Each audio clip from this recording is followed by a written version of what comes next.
True Tales Now. नमस्कार। आज हम एक बहुत ही गंभीर और सच कहूं तो दिल दहला देने वाले विषय पर बात करने जा रहे हैं। जी। मानवाधिकार कार्यकर्ता सरदार जसवंत सिंह खालड़ा जी का जीवन, उनका काम और उनकी शहादत। जी। हमारे पास जो जानकारी है वो पंजाब के इतिहास के एक बेहद मुश्किल और दर्दनाक दौर की तस्वीर पेश करती है। बिल्कुल। एक ऐसा समय जब हजारों लोग कथित तौर पर लापता कर दिए गए थे। जी हाँ। और सरदार जसवंत सिंह खालड़ा जी ने इसी भयानक सच्चाई को, इसी सच को उजागर करने का बीड़ा उठाया था।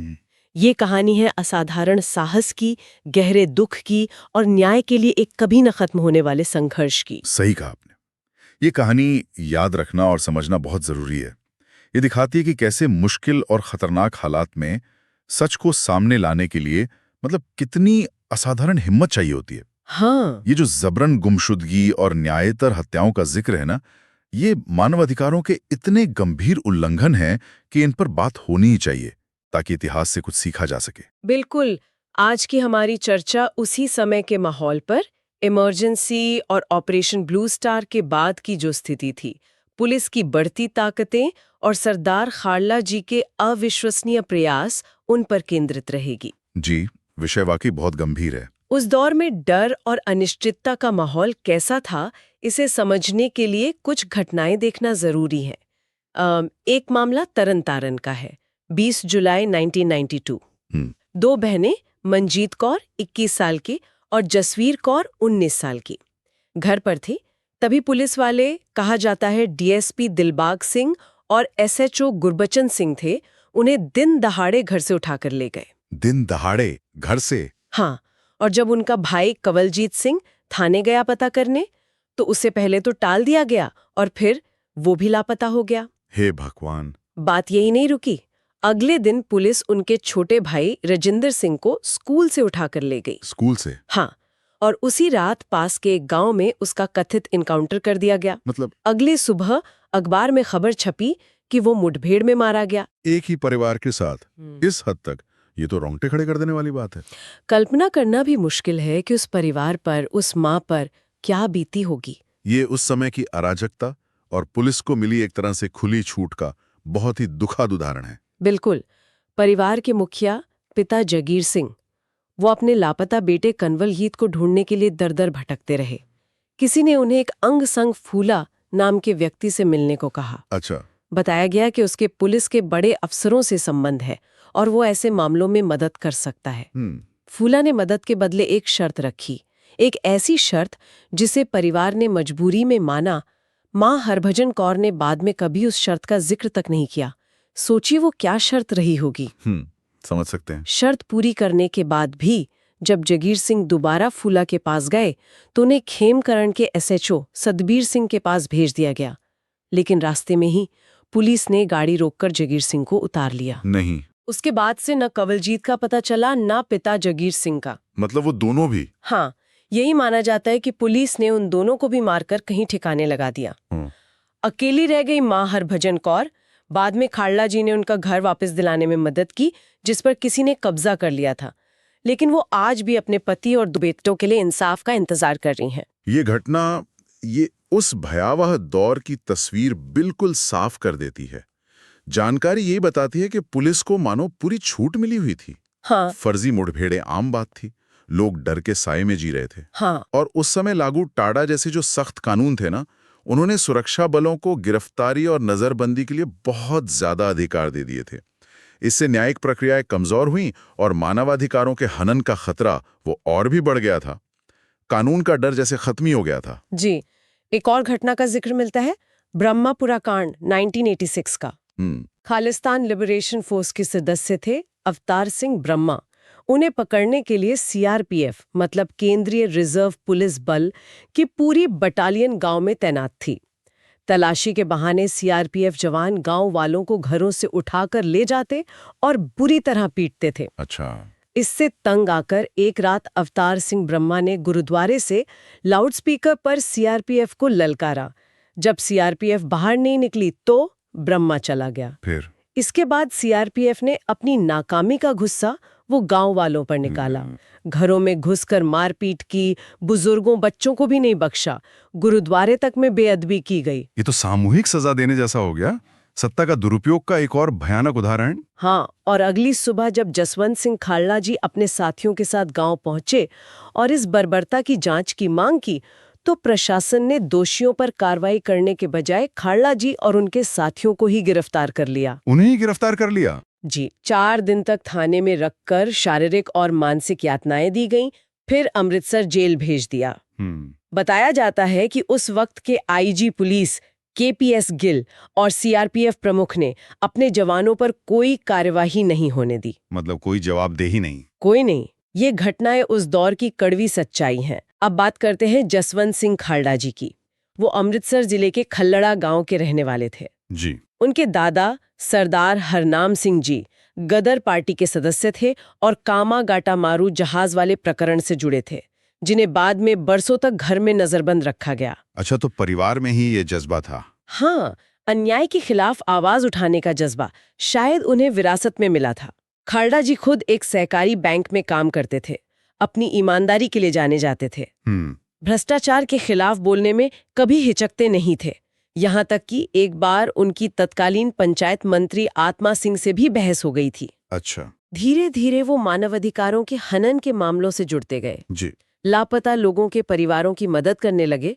विदेशी पत्रकार, मानवाधिकार संगठन, वो भी जानकारी के लिए उनसे संपर्क करते थे। जी। उनकी सक्रियता तब और बढ़ी जब उन्हें बख्शीश सिंह सुल्तानविंड जैसे कई लापता लोगों के बारे में पता चला, जिनके बारे में कहा गया कि पुलिस ने उन्हें मारकर अमृतसर के दुर्गियाना मंदिर शमशान घाट में चुपचाप जला दिया था। उनका पारिवारिक इतिहास और न्याय के प्रति उनकी अपनी गहरी प्रतिबद्धता, ये दोनों बातें शायद उनकी प्रेरणा बनी होंगी। बिल्कुल। ऐसे माहौल में जहां सच बोलने का मतलब सीधे सीधे अपनी जान को खतरे में डालना था, जी, उन्होंने जो रास्ता चुना वो वाकई असाधारण साहस की मिसाल है। हाँ, सत्ता को सीधी चुनौती देना कोई मामूली बात नहीं थी। बिल्कुल नहीं।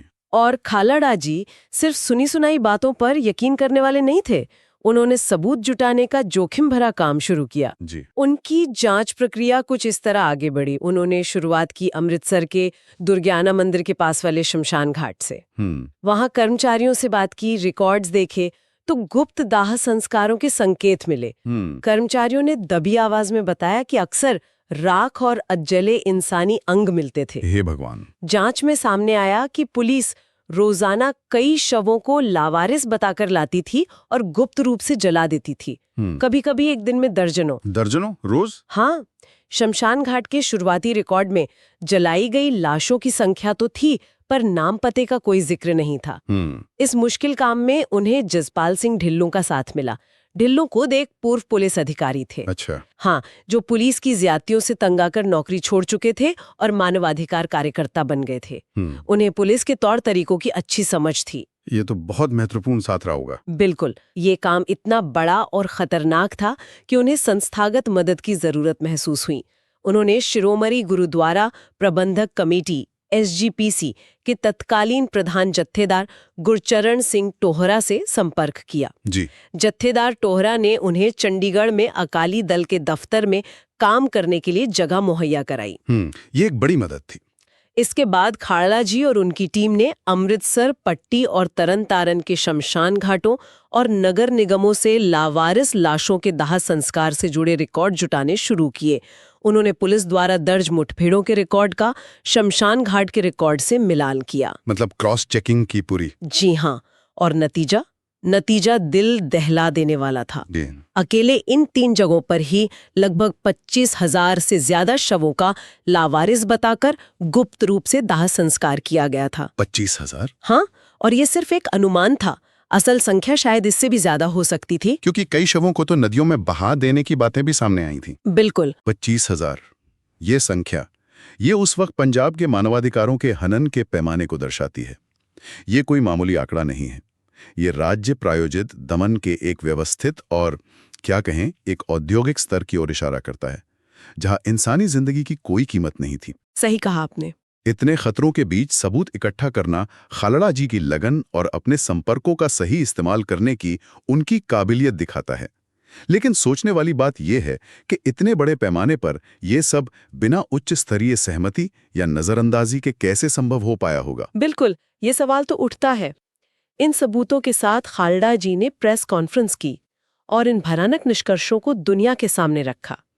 उन्होंने प्रेस कॉन्फ्रेंस में कुछ उन वरिष्ठ पुलिस अधिकारियों के नाम भी लिए जो इसके लिए जिम्मेदार हो सकते थे, जिनमें तत्कालीन पंजाब पुलिस प्रमुख केपीएस गिल और तरन तारण के एसएसपी अजीत पाल सिंह संधू का नाम प्रमुखता से लिया गया। सीधी चुनौती। हाँ, इस खुलासे ने देश विदेश में तहलका मचा दिया, लेकिन जैसा अक्सर होता है, अधिकारियों ने आरोपों को सिरे से खारिज कर दिया। केपीएस गिल ने तो एक और प्रेस कॉन्फ्रेंस करके खालड़ा जी को आईएसआई एजेंट तक कह डाला। मतलब मुद्दे से भटकाने की कोशिश। जी, और दावा किया कि लापता बताया जा रहा है युवक तो पैसे कमाने विदेश चले गए हैं। ये प्रतिक्रिया बहुत जानी पहचानी सी लगती है। आरोपों को नकारना और सच सामने लाने वाले को ही बदनाम कर देना। हाँ। ऐसे में न्याय की उम्मीद करना भी बहुत मुश्किल हो जाता है। पीड़ित परिवारों और खालड़ा जी ने अदालतों से लेकर गवर्नर, राष्ट्रपति तक गुहार लगाई, पर कहीं ठोस सुनवाई नहीं हुई। हजारों याचिकाएं थी। अदालतों के लिए भी ये एक व्यावहारिक चुनौती बन गया था। ऐसा लग रहा था मानो पूरा तंत्र ही पीड़ितों के खिलाफ खड़ा हो। अधिकारियों के इस रवैये के जवाब में खालड़ा जी ने पीड़ित परिवारों के साथ एक और प्रेस कॉन्फ्रेंस की, जिसमें हरभजन कौर जैसी माएं भी शामिल थी। हर परिवार ने अपनी दर्दनाक कहानी मीडिया को सुनाई। जी। उन्होंने सैकड़ों याचिकाएं अदालत में दायर की। इसके बाद पुलिस का दबाव और बढ़ गया। परिवारों को याचिकाएं वापस लेने के लिए धमकाया जाने लगा। खालड़ा जी को भी सीधी जान से मारने की धमकियां मिली। उन्होंने सार्वजनिक तौर पर कह दिया था कि अगर उन्हें कुछ होता है तो इसके लिए केपीएस गिल और तत्कालीन मुख्यमंत्री बेअंत सिंह जिम्मेदार होंगे। ये साफ दिखाता है कि वो आने वाले खतरे को भांप चुके थे, लेकिन वो सच के रास्ते से हटने को तैयार नहीं थे। उनका इरादा बिल्कुल पक्का था। हाँ, इसी बीच खालड़ा जी कनाडा गए। उन्हें वहां की एक संसद सदस्य ने आमंत्रित किया था। अच्छा। वहां उन्होंने कनाडाई संसद में एक सेमिनार के दौरान पंजाब में हो रहे मानवाधिकार हनन के सबूत पेश किए। कई मंत्री और नेता मौजूद थे। उनकी बातों ने वहां मौजूद लोगों को झकझोर दिया। उन्हें कनाडा में राजनीतिक शरण लेने की पेशकश भी की गई। हाँ, क्योंकि सबको अंदाजा था कि पंजाब लौटना उनके लिए जानलेवा हो सकता है। जी, लेकिन खालड़ा जी ने ये प्रस्ताव ठुकरा दिया। उन्होंने मना कर दिया? हाँ, उन्होंने कहा कि वे वापस जाकर अपने लोगों के बीच रहेंगे और उनके हक की लड़ाई जारी रखेंगे। उन्होंने ब्रिटेन और ऑस्ट्रेलिया का भी दौरा किया। जानकारी मिलती है कि उन्होंने कहा था, गुरु गोबिंद सिंह जी ने खालसा पंथ दुनिया की रक्षा के लिए बनाया है, दुनिया से मदद मांगने के लिए नहीं। वाह, क्या गहरी आस्था और प्रतिबद्धता थी उनकी। बिल्कुल। फिर 31 अगस्त 1995 को मुख्यमंत्री बेअंत सिंह की बम धमाके में हत्या हो गई। इसके बाद खालड़ा जी पर पुलिस की नजर और सख्त हो गई। और फिर आया वो दिन, 6 सितंबर 1995। सुबह जब वे अमृतसर में अपने घर के बाहर गाड़ी धो रहे थे, तभी एक बिना नंबर प्लेट की मारुति कार रुकी।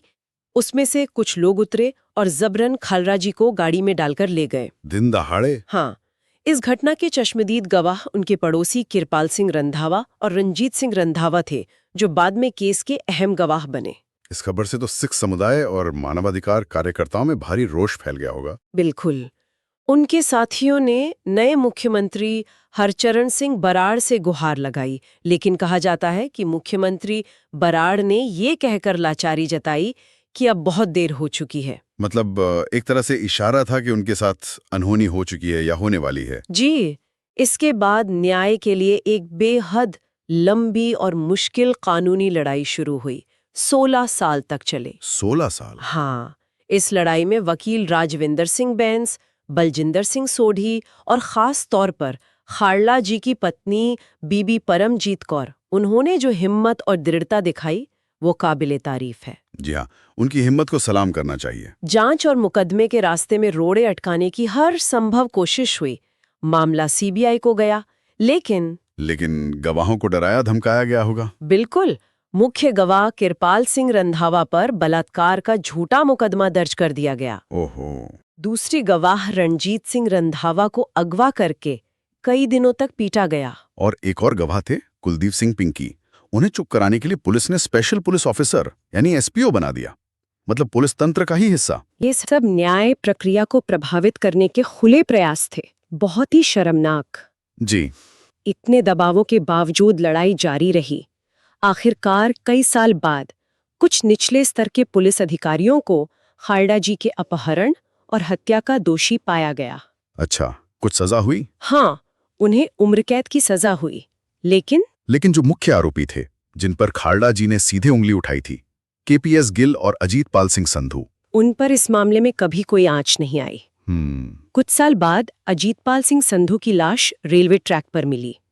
इसे आत्महत्या कहा गया, पर शक बरकरार रहे। और केपीएस गिल? उनकी भी कई साल बाद बीमारी से मौत हो गई। इस मामले में सजा पाए बिना। तो न्याय मिला, पर अधूरा, बहुत अधूरा। हाँ, जानकारी के मुताबिक अपहरण के बाद खालड़ा जी को लगभग 48 दिनों तक अलग-अलग जगहों पर अवैध हिरासत में रखा गया। 48 दिन? उन्हें भयानक शारीरिक और मानसिक यातनाएं दी गईं। लगातार दबाव बनाया गया कि वे अपने खुलासे वापस ले लें। कहा जाता है कि इसी दौरान उन्हें केपीएस गिल के सामने भी पेश किया गया। अच्छा। जब उन्होंने झुकने से साफ इनकार कर दिया, तो अक्टूबर 1995 के अंत में अमृतसर के पास छबाल थाने में कथित तौर पर गोली मारकर उनकी हत्या कर दी गई। फिर उनके शव को रात के अंधेरे में हरी के पत्तन के पास नहर में बहा दिया गया। उनका शव कभी बरामद नहीं हुआ। शरीर भी नहीं मिला? नहीं। उनकी इस शहादत की तुलना सिख इतिहास के महान शहीदों से की जाती है, भाई मनी सिंह जी और भाई तारू सिंह जी, जिन्होंने धर्म और सच के लिए अपने प्राण दे दिए थे। जी। ये एक अत्यंत दुखद और त्रासद अंत था। तो ये थी सरदार जसवंत सिंह खालड़ा जी की कहानी। हजारों गुमनाम दाह संस्कारों का पर्दाफाश करने का उनका साहसी काम, इसके लिए उठाया गया जान का जोखिम, उनका अपहरण, हत्या और फिर न्याय के लिए उनके परिवार और साथियों का लंबा संघर्ष, जिसमें सफलता अधूरी ही रही। ये एक बेहद दुखद और गंभीर गाथा है, जो सरदार जसवंत सिंह खालड़ा जी के साहस और बलिदान के प्रति मन में गहरा सम्मान जगाती है। निश्चित रूप से उनकी विरासत हमें ये याद दिलाती है कि मानवाधिकारों, राज्य की जवाबदेही और न्याय के संघर्षों को याद रखना कितना जरूरी है। हाँ, ये कहानी दिखाती है कि सत्ता के सामने सच बोलने की कितनी बड़ी कीमत चुकानी पड़ सकती है और न्याय का रास्ता कितना लंबा, कठिन और कभी-कभी अधूरा रह जाता है। सरदार खालड़ा जी का बलिदान व्यर्थ नहीं जाना चाहिए। ये हमें लगातार प्रेरणा देता है कि सच और न्याय के लिए आवाज उठाते रहना कितना आवश्यक है। बिल्कुल। अंत में एक सवाल हम सबकी सोचने के लिए छोड़ जाते हैं। खालड़ा जी को विदेश में, खासकर कनाडा में सुरक्षित रहने का मौका मिला था। वो जानते थे कि पंजाब लौटना कितना खतरनाक है, उन्हें धमकियां मिल रही थीं। जी। फिर भी उन्होंने वापस आकर अपने लोगों के बीच रहकर लड़ना चुना। आखिर कहाँ से आती है सत्य और न्याय के लिए इतना बड़ा बलिदान देने की ये प्रेरणा, जब सामने इतनी ताकतवर सत्ता हो और जान का खतरा सिर पर मंडरा रहा हो? ये सोचने वाली बात है। इस गंभीर और महत्वपूर्ण चर्चा में शामिल होने के लिए आपका धन्यवाद। धन्यवाद।